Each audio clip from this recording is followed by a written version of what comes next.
এ যেন নিছকই দুর্ভাগ্য যে সন্দীপ লামিচানের মাধ্যমে নেপাল ক্রিকেট পরিচিতি পেয়েছে পুরো বিশ্বে, সেই পোস্টার বয় নাকি অংশটাই হতে পারলেন না ইতিহাসের।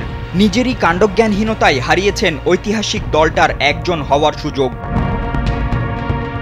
বড় দলের বিপক্ষে খেলার সুযোগটা হিমালয় কন্যার সেভাবে আসে না বললেই চলে, কিন্তু এবার সুযোগটা পেয়ে দারুণভাবে কাজে লাগিয়েছে নেপাল।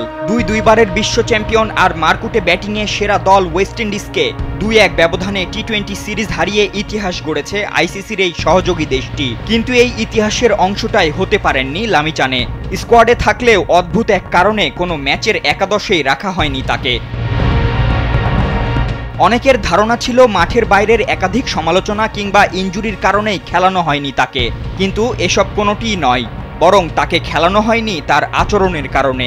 তাকে না খেলানোর বিষয়টি খোলাসা করেছে নেপাল ক্রিকেট অ্যাসোসিয়েশন।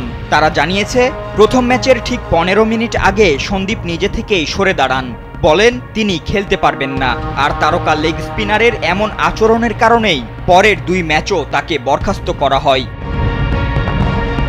নেপালের প্রথম ও এখন পর্যন্ত একমাত্র বৈশ্বিক তারকা বলা যায় লামিচানেকেই। ওয়ানডেতে মাত্র 42 ম্যাচেই উইকেটের সেঞ্চুরিতে রশিদ খানকে পেছনে ফেলা একমাত্র বোলার তিনি।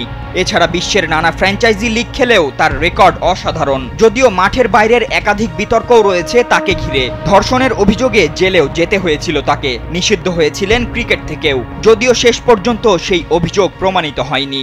কিন্তু এত কিছুর পরও তার এমন আচরণ এবার প্রশ্নবিদ্ধ করেছে ক্রিকেটীয় সত্তাকে। ফাতিন ইশরাক, কালবেলা।